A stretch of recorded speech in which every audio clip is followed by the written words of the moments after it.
Proyek MK Ultra adalah program eksperimen manusia ilegal yang dirancang dan dilakukan oleh Badan Intelijen Pusat Amerika Serikat (CIA).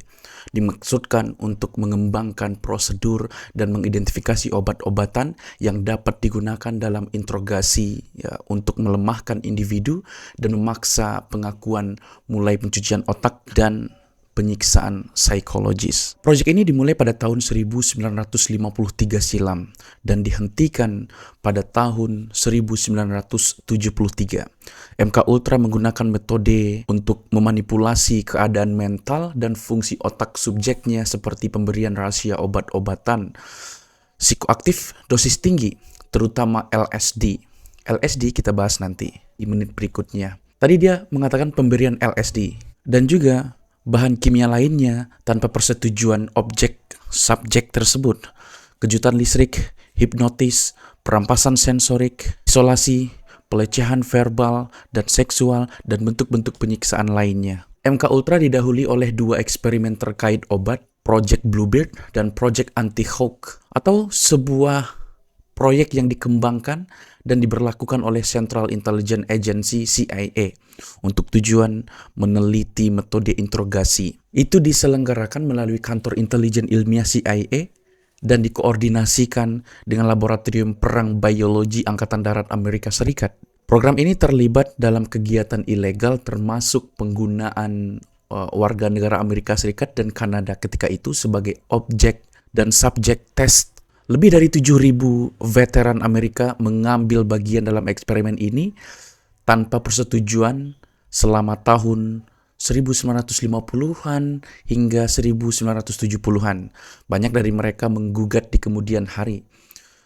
Ruang lingkup MK Ultra itu cukup luas dengan kegiatan yang dilakukan dengan kedok penelitian di lebih dari 80 lembaga selain militer, termasuk perguruan tinggi atau university, rumah sakit, penjara, perusahaan formasi, dan lain-lain sebagainya.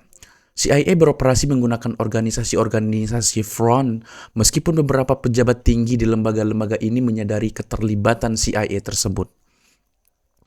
MK Ultra pertama kali menjadi perhatian publik pada tahun 1975 oleh Komite Gereja Kongres Amerika Serikat dan Komisi Presiden Amerika Serikat Gerald Ford tentang kegiatan CIA tersebut di Amerika Serikat. Dan ini juga dikenal sebagai Komisi Rockefeller.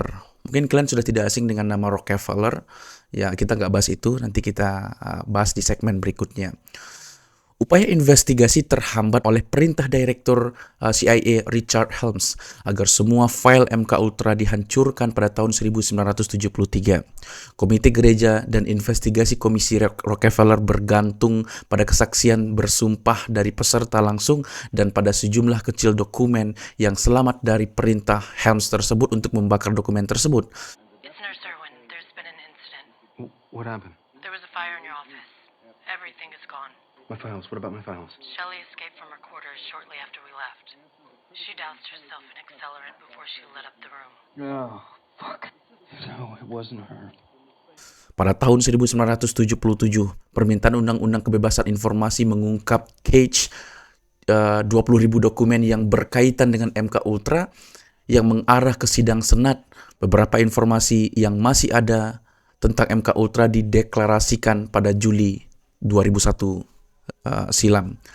Sidney Gottlieb adalah seorang kimiawan dan spy master Amerika Serikat yang memimpin upaya pembunuhan dan program pengendalian pikiran oleh Central Intelligence Agency CIA pada tahun 1950 hingga tahun 1960-an yang dikenal sebagai Project MK Ultra tersebut. Spy Master adalah komandonya atau komandannya lembaga mata-mata dan dinas rahasia ketika itu. Nah, orang ini menyetujui subproyek MK Ultra di LSD dalam surat 9 Juni pada tahun 1953. Asal proyek ini, menurut Stephen Kinzer, seorang penulis, jurnalis, dan akademisi Amerika Serikat, dia mengatakan proyek CIA ini yang MK Ultra tersebut adalah kelanjutan dari pekerjaan yang dimulai dan difasilitasi Jepang pada era Perang Dunia Kedua dan kamp konsentrasi Nazi untuk menundukkan dan mengendalikan pikiran manusia.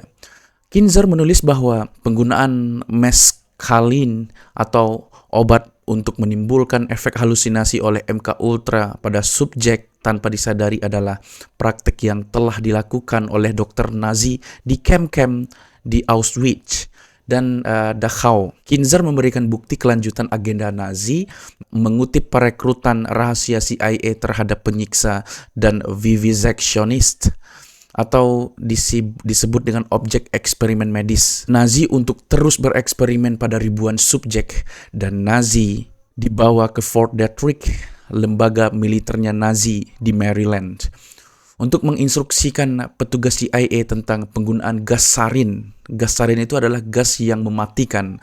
Nah, kita juga tahu bahwa Nazi juga sering menggunakan gas untuk membunuh banyak orang Yahudi ketika itu. Uni Soviet juga berkontribusi besar terhadap motivasi proyek ini. Menurut Direktur CIA, Allen Dulles, ketakutan akan teknik penyimpangan otak Soviet sangat terasa. CIA ingin menggunakan pengendalian pikiran semacam ini untuk dapat mengenali dan menggunakannya jika terjadi konflik dengan Uni Soviet. Ketakutan akan musuh merajalela di kalangan orang Amerika Serikat pada saat itu, terutama pada peningkatan tajam post-traumatic stress disorder atau disingkat dengan PTSD, atau gangguan stres pasca trauma yang muncul setelah seseorang mengalami atau menyaksikan peristiwa yang bersifat traumatis atau sangat tidak menyenangkan pada tawanan perang Korea ketika itu. Nah, kerusakan yang terjadi pada orang-orang selamat ini orang-orang selamat nih ceritanya. Nah, kerusakan yang terjadi pada orang-orang selamat yang disebutkan tadi itu begitu parah sehingga pengendalian pikiran dianggap sebagai penyebabnya.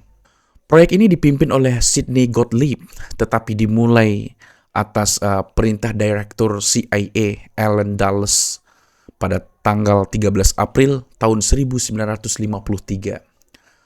Tujuannya adalah untuk mengembangkan obat-obatan pengontrol pikiran untuk digunakan melawan blok Soviet sebagai tanggapan atas dugaan penggunaan teknik pengendalian pikiran Soviet, China, dan Korea Utara pada tawanan perang Amerika Serikat selama Perang Korea.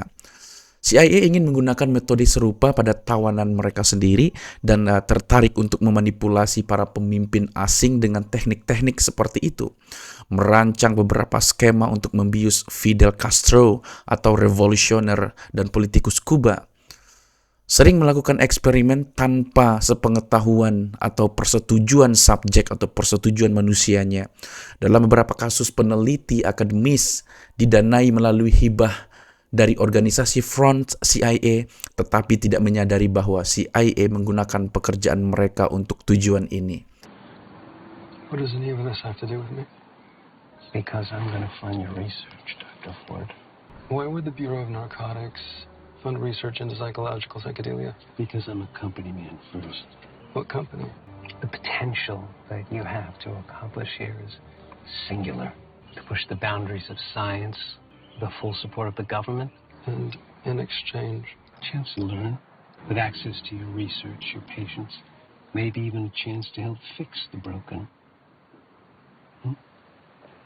Nah, proyek ini berusaha menghasilkan obat kebenaran yang sempurna untuk menginterogasi tersangka mata-mata Soviet selama Perang Dingin dan untuk mengeksplorasi kemungkinan pengendalian pikiran lainnya.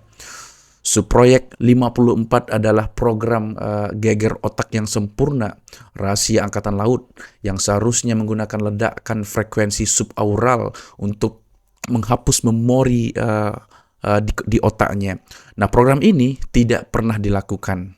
Sebagian besar catatan MK Ultra atau proyek MK Ultra tersebut dihancurkan pada tahun 1973 atas perintah Direktur CIA Richard Helms, sehingga sulit sekali bagi para penyelidik untuk mendapatkan pemahaman lengkap tentang lebih dari 150 subprojek penelitian yang didanai dan disponsori oleh MK Ultra dan program CIA terkait. Proyek ini dimulai selama periode apa yang digambarkan jurnalis Inggris Rupert Cornwell sebagai paranoid di CIA.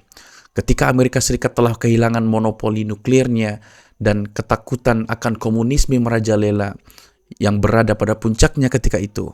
Kepala Kontra Intelijen CIA James Jesus Angleton percaya bahwa lalat telah menembus organisasi di tingkat tertinggi. Istilah lalat ini adalah istilah intelijen untuk seorang mata-mata jangka panjang yang disusupkan di dalam suatu organisasi. Badan tersebut mengelontorkan jutaan dolar ke dalam studi yang meneliti cara-cara untuk mempengaruhi dan mengendalikan pikiran serta untuk meningkatkan kemampuannya mengekstrak informasi dari subjek yang resisten selama interogasi. Beberapa sejarawan menyatakan bahwa salah satu tujuan MK Ultra dan proyek-proyek CIA terkait adalah untuk menciptakan subjek bergaya kandidat Manchuria.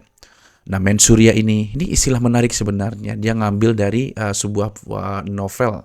Karena Manchuria ini adalah film thriller politik tentang putra keluarga politik Amerika Serikat yang terkemuka yang dicuci otaknya agar menjadi pembunuh tanpa disadari untuk konspirasi komunis ketika itu.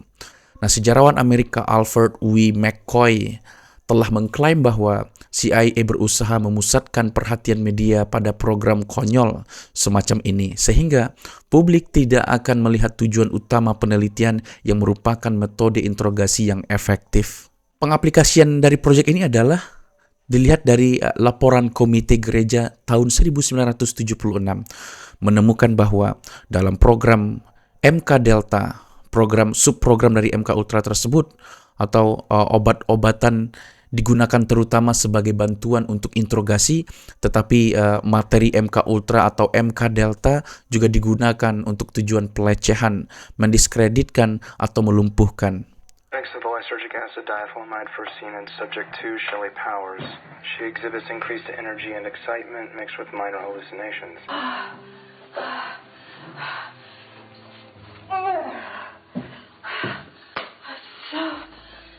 So fucking... Proyek terkait lainnya dengan MK Ultra ini ada pada tahun 1964, MK Search namanya. Nah, adalah nama yang diberikan untuk kelanjutan dari program MK Ultra tersebut. Program MK Search dibagi menjadi dua proyek yang dijuluki MK Often dan MK Chickwit. Pendanaan untuk MK Search dimulai pada tahun 1965 dan berakhir pada tahun 1971. Nah, proyek ini adalah proyek bersama antara Korps Kimia Angkatan Darat Amerika Serikat dan Kantor Penelitian dan Pengembangan Central Intelligence Agency CIA untuk menemukan agen penggunaan ofensif baru dan fokus pada agen mematikan atau agen yang dapat melumpuhkan. Tujuannya adalah untuk mengembangkan, menguji, dan mengevaluasi kemampuan dalam penggunaan terselubung sistem dan teknik bahan biologis, kimia, dan radioaktif untuk menghasilkan perubahan perilaku atau fisiologis manusia yang dapat diprediksi untuk mendukung pernyataan dan persyaratan operasional yang sangat sensitif. The hallucinogens are drugs whose primary effects are on the mind. So they are frequently called psychedelic. They include mescaline and psilocybin. MK Often adalah untuk menangani pengujian dan transmisivitas toksikologi dan efek perilaku obat pada hewan dan pada akhirnya manusia. Toksikologi adalah bidang ilmu yang mempelajari efek bahaya yang dapat ditimbulkan oleh bahan kimia dan zat pada manusia, hewan, dan lingkungan. Pada waktu itu, dilakukan eksperimen pada orang Amerika Serikat. Dari dokumen CIA menunjukkan bahwa mereka menyelidiki metode pengendalian pikiran kimia, biologi, dan radiologi sebagai bagian dari MK Ultra. Mereka menghabiskan sekitar 10 juta US dollar pada tahun itu, atau lebih mungkin, kira-kira sekitar 87,5 juta US dollar disesuaikan dengan inflasi. Upaya awal CIA berfokus pada LSD-25, yang kemudian mendominasi banyak program MK Ultra. CIA ingin tahu apakah mereka bisa membuat mata-mata Soviet membelot bertentangan dengan keinginan mereka, dan apakah Soviet bisa melakukan hal yang sama terhadap operasi CIA sendiri. LSD adalah asam yang digunakan untuk obat mental dan halusinasi. The best known is lysergic acid diethylamide, derived from a fungus that grows on rye grain. Pure LSD is very powerful. 1 ounce is enough for 300,000 average doses. Extensive experimentation has failed to establish a medical use for LSD, but study continues, and the legal supply of the drug is restricted for use in these carefully supervised research settings. This is where I have my effect. In the mind, that 7 inches of inner space between the root of the nose and the back of the head. It is, on all accounts, man's most prized possession, and in many ways, his most complicated. Like a depth charge here among the brain's 12 billion cells. But it's one of my most perplexing secrets that no one really knows yet how I work. Some have suggested that I affect the midbrain, the brain's computer, and prevent it from regulating signals from the eyes and the ears and the other sense organs. But while there's much uncertainty about how I work, there is no uncertainty about what I can do. With just a very few micrograms of me inside the body, colors, shapes, smells, textures, the whole range of things that can be seen, heard, smelled, touched, and tasted take on incredible distortions which seem absolutely and totally real. With just a few micrograms of me, all sorts of hallucinations are possible. Reaksi yang merugikan atau yang fatal sering terjadi, seperti seorang operator yang menerima obat dalam kopi paginya menjadi psikotik dan berlari melintasi Washington melihat monster di setiap mobil melewatinya. Eksperimen berlanjut bahkan setelah Frank Olson, seorang ahli kimia tentara yang tidak pernah menggunakan LSD, diam-diam diberi dosis oleh supervisor CIA-nya, dan 9 hari kemudian ia meninggal dunia dan jatuh dari jendela kamar hotel New York City lantai 13 yang diduga sebagai akibat dari depresi berat yang disebabkan oleh obat tersebut. Para peneliti MK Ultra kemudian menolak LSD karena terlalu tidak terduga dalam hasilnya.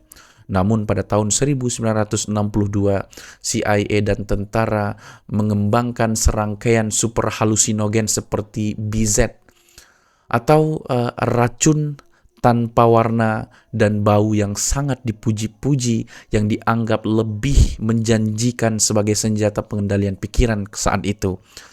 Hal ini mengakibatkan dukungan oleh banyak akademisi dan peneliti swasta. Penelitian LSD tidak menjadi prioritas sama sekali setelah pasca tersebut.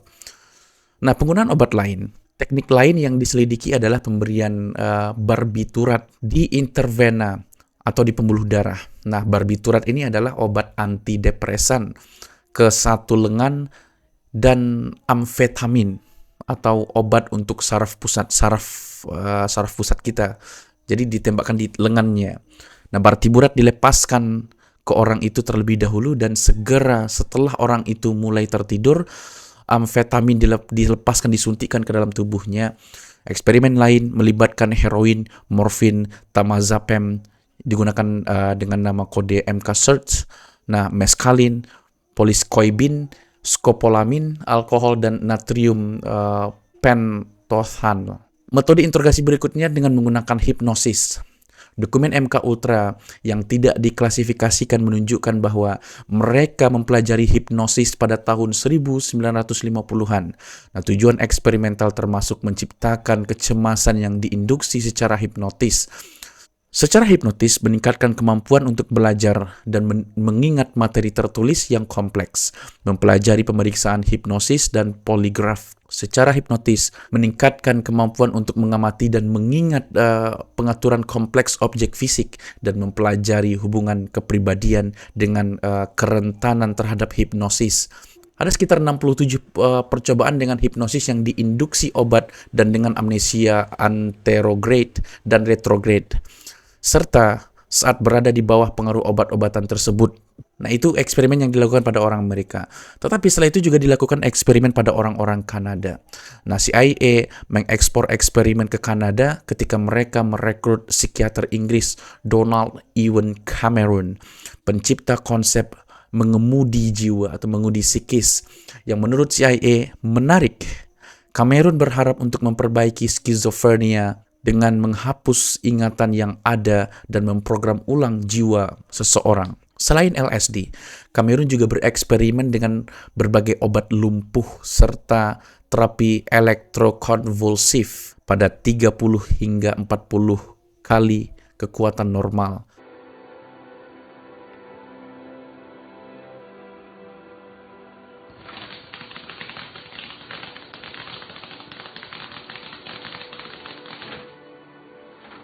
Nah, eksperimen mengemudi atau pengendalian ini terdiri dari menempatkan subjek ke dalam koma yang diinduksi obat selama berminggu-minggu pada suatu waktu hingga 3 bulan dalam satu kasus sambil memutar loop pita kebisingan atau pernyataan berulang yang sederhana.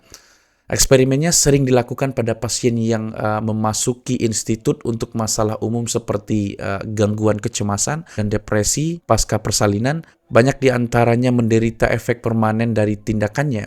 Nah, perawatannya mengakibatkan inkontinensia urin atau kencing tanpa sadar, amnesia, lupa bagaimana cara berbicara, melupakan orang tua, dan berpikir interrogator. Jadi teknik seperti ini menarik buat kalian yang berusaha untuk ngelupain mantan.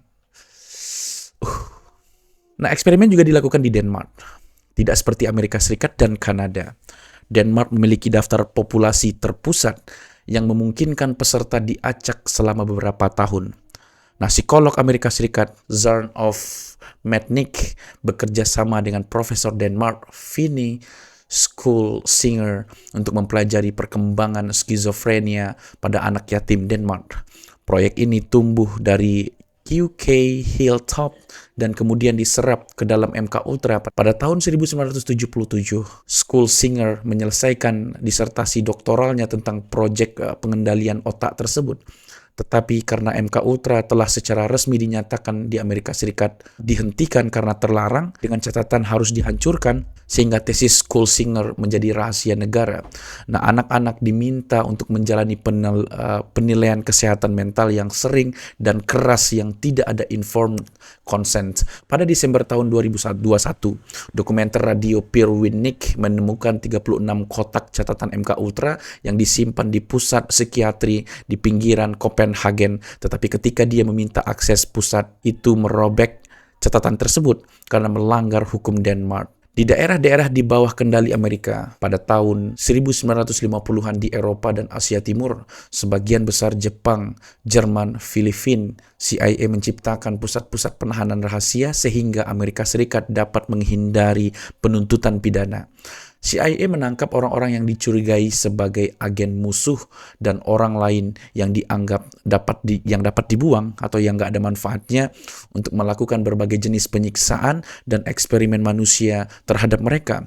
Para tahanan diinterogasi saat dibelikan obat-obatan psikoaktif, disetrum pakai listrik, dan mengalami suhu ekstrim, isolasi sensorik, dan sejenisnya untuk mengembangkan pemahaman yang lebih baik tentang bagaimana menghancurkan dan mengendalikan pikiran manusia. Dallas, you see me, Dallas? Ich sehe rot. Rot, I say.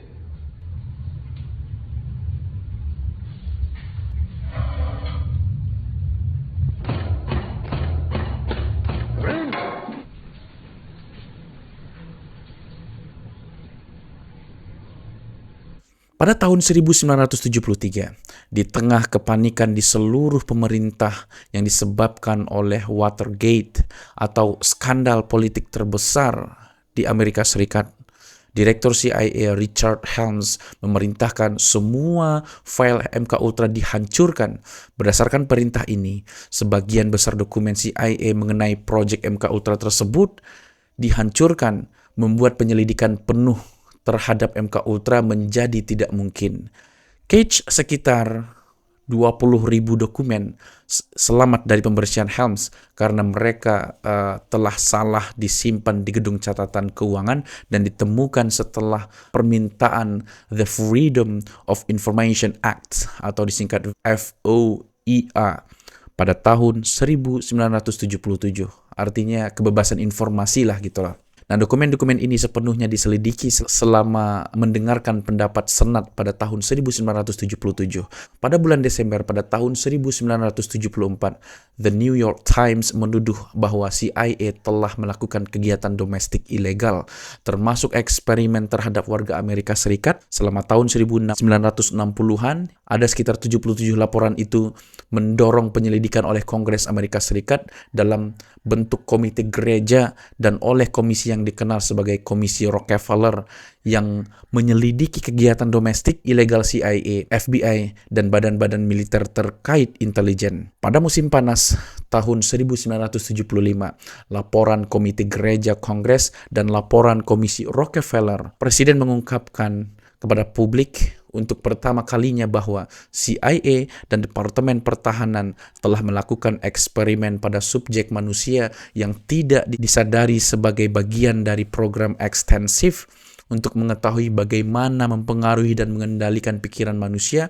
melalui penggunaan obat-obatan psikoaktif seperti LSD dan meskalin dan sarana kimia, biologis, dan psikologis lainnya. Mereka juga mengungkapkan bahwa setidaknya satu subjek, Frank Olson, telah meninggal setelah pemberian LSD.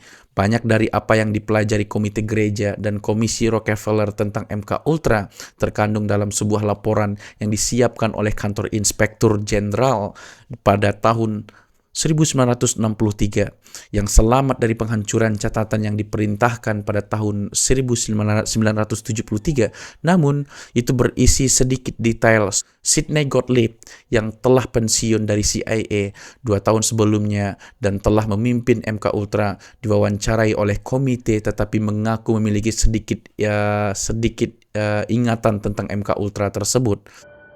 Did you ever consider what would have happened if any of these substances were given to, say, unwitting people? Oh, I don't remember having considered that specifically. What if you... I trust perhaps you've thought about it. Well, I haven't worried about it. Your question again, what would I have thought had I known that any of these substances would have been given to unwitting persons? You mean a hostile agent of another government? No, I think that was probably one of the things they had in mind. I mean testing it out on an American citizen. I guess I must seem very, very cold-blooded about this, but I don't recall ever having been very much preoccupied with that issue. Komite Kongres yang menyelidiki penelitian CIA yang diketahui oleh Senator Frank Crouch menyimpulkan bahwa persetujuan sebelumnya jelas tidak diperoleh dari salah satu subjek. Komite mencatat bahwa eksperimen yang disponsori oleh para peneliti ini mempertanyakan keputusan oleh agensi untuk tidak memperbaiki pedoman untuk eksperimen. Mengikuti rekomendasi dari Komite Gereja, Presiden Gerald Ford pada tahun 1976 mengeluarkan perintah eksklusif pertama tentang kegiatan intelijen yang antara lain melarang eksperimen dengan obat-obatan pada subjek manusia kecuali dengan persetujuan yang diinformasikan secara tertulis dan disaksikan oleh pihak yang tidak berkepentingan dari masing-masing subjek manusia tersebut. Dan sesuai dengan pedoman yang dikeluarkan oleh Komisi Nasional, perintah selanjutnya oleh Presiden Carter dan Reagan memperluas arahan untuk diterapkan pada eksperimen manusia apapun. Pada tahun 1977, selama sidang yang diadakan oleh Komite Pemilihan Senat tentang intelijen untuk melihat lebih jauh ke proyek MK Ultra tersebut, Laksamana Stansfield Turner, saat itu Direktur Intelijen Pusat, mengungkapkan bahwa CIA telah menemukan satu set catatan yang terdiri dari sekitar 20.000 halaman, 79 yang selamat dari perintah penghancuran tahun 1973 karena mereka telah salah disimpan di pusat catatan yang biasanya tidak digunakan untuk dokumen-dokumen tersebut. File ini berkaitan dengan pembiayaan proyek-proyek MK Ultra dan berisi beberapa rincian proyek, tetapi lebih banyak yang dipelajari dari mereka daripada dari laporan Inspektur Jenderal tahun 1963. Di lantai Senat pada tahun 1977, Senator Ted Kennedy mengatakan, Wakil Direktur CIA mengungkapkan bahwa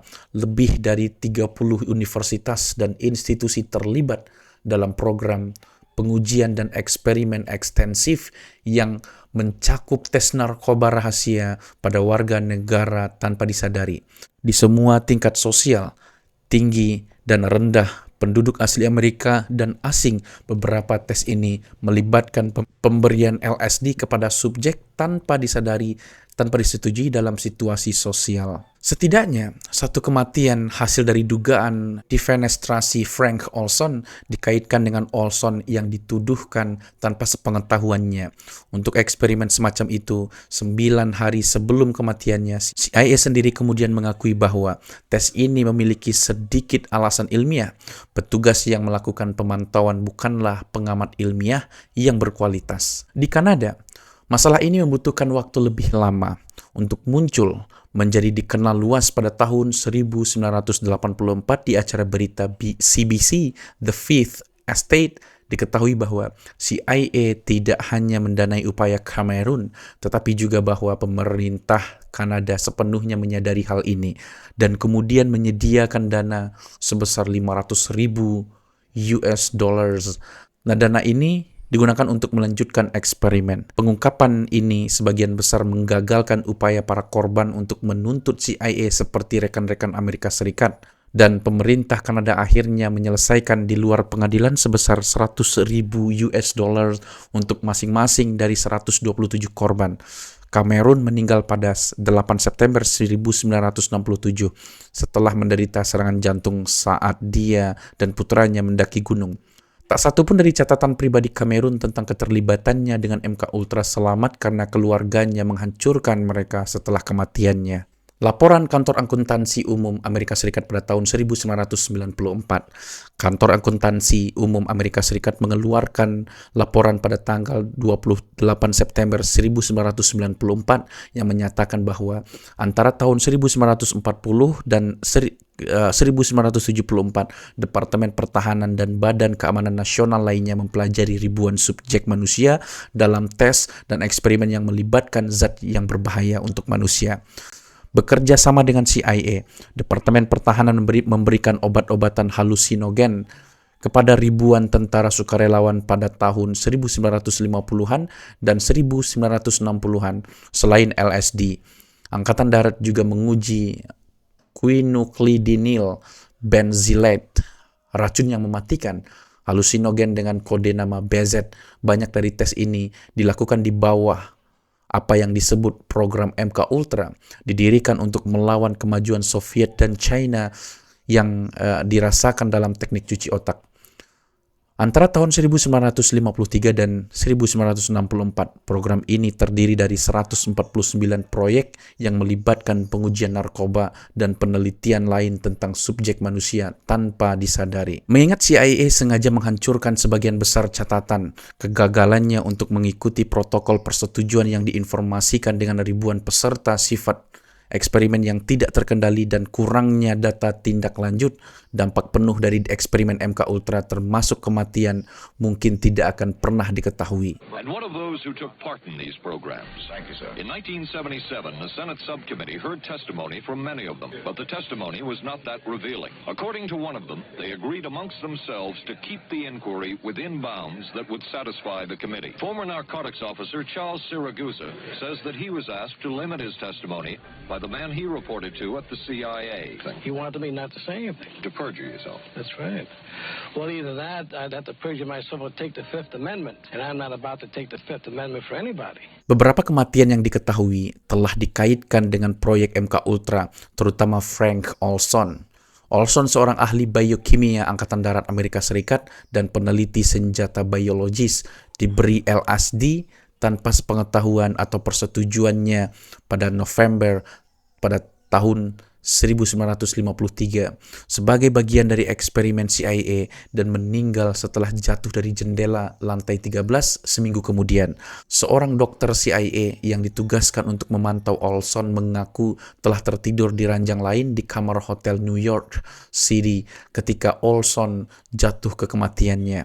Pada tahun 1953, kematian Olson digambarkan sebagai bunuh diri yang terjadi selama episode psikotik. Penyelidikan internal CIA sendiri menyimpulkan bahwa kepala MK Ultra ahli kimia CIA Sidney Gottlieb telah melakukan percobaan LSD dengan pengetahuan Olson sebelumnya. Meskipun baik Olson maupun orang-orang lain yang mengambil bagian dalam percobaan diberitahu mengenai sifat yang tepat dari obat sampai sekitar 20 menit setelah konsumsi. Laporan itu lebih lanjut menunjukkan bahwa Gottlieb tetap harus ditegur karena ia gagal memperhitungkan kecenderungan bunuh diri Olson yang sudah didiagnosis yang mungkin telah diperburuk oleh LSD atau zat LSD tersebut. Keluarga Olson membantah versi resmi dari peristiwa tersebut. Mereka berpendapat bahwa Frank Olson dibunuh terutama setelah pengalaman LSD-nya. Ia telah menjadi resiko keamanan yang mungkin membocorkan rahasia negara yang terkait dengan program CIA yang sangat rahasia. Tentang banyaknya di antaranya, ia memiliki pengetahuan pribadi langsung. Beberapa hari sebelum kematiannya, Frank Olson berhenti dari jabatannya sebagai penjabat kepala divisi operasi khusus di Detrick, Maryland, karena krisis moral yang parah mengenai sifat penelitian senjata biologisnya.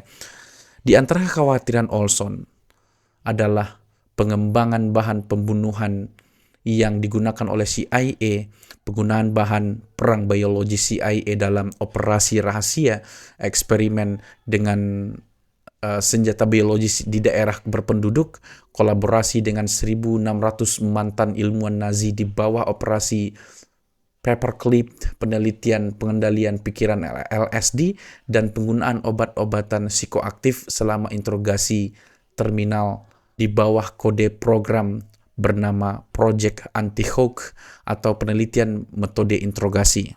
Bukti forensik kemudian bertentangan dengan versi resmi peristiwa. Ketika tubuh Olson digali lagi untuk autopsi pada tahun 1994, cedera tengkorak menunjukkan bahwa Olson telah pingsan sebelum dia keluar dari jendela. Pemeriksaan medis menyebut kematian Olson sebagai pembunuhan pada tahun 1975.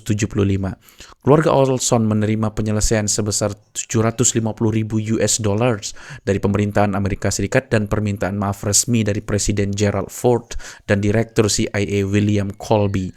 Meskipun permintaan maaf mereka terbatas pada masalah informed consent mengenai konsumsi LSD Olson. Pada 28 November 2012, keluarga Olson mengajukan gugatan terhadap pemerintah federal Amerika Serikat atas kematian Frank Olson yang salah. Kasus ini diberhentikan pada Juli 2013, sebagian karena penyelesaian tahun 1976 antara keluarga dan pemerintah. Dalam keputusan menolak gugatan itu, Hakim Distrik Amerika Serikat James Boasberg menganalisa menulis sementara pengadilan harus membatasi analisisnya pada 4 sudut pengaduan. Pembaca yang skeptis mungkin ingin tahu bahwa catatan publik mendukung banyak tuduhan. Sebuah buku tahun 2010 oleh H.P. Albarelli Jr. menuduh bahwa keracunan massal Pont-Saint Esprit pada tahun 1951 adalah bagian dari MK Delta, bahwa Olson terlibat dalam peristiwa itu dan bahwa ia akhirnya dibunuh oleh CIA. Namun, sumber-sumber akademis mengaitkan insiden itu dengan keracunan ergot melalui toko roti lokal. Setelah pensiun pada tahun 1972, Gottlieb menolak seluruh usahanya untuk program MK Ultra CIA sebagai bahan yang tidak berguna. CIA menegaskan bahwa eksperimen semacam MK Ultra telah ditinggalkan. MK Ultra berperan dalam banyak teori konspirasi karena sifatnya dan penghancuran sebagian besar catatan ketika itu, sehingga mengundang orang-orang untuk berspekulasi dan berkonspirasi dalam case tersebut. Has mind control been achieved? From all of the available evidence, it appears doubtful. The human will has prevailed up to this point. But as we have seen, work is continuing in this field. Work that we still don't know very much about. How deeply are the Russians and other dictatorships into all of this? We really can't say, and the CIA is reluctant to give out information about it. But the basic question remains, what place does all of this have within a democracy? One final point should be made. As one of the persons who worked on these programs told us, we are very capable, conscientious, and very dedicated scientists working for our country. Their work speaks for itself.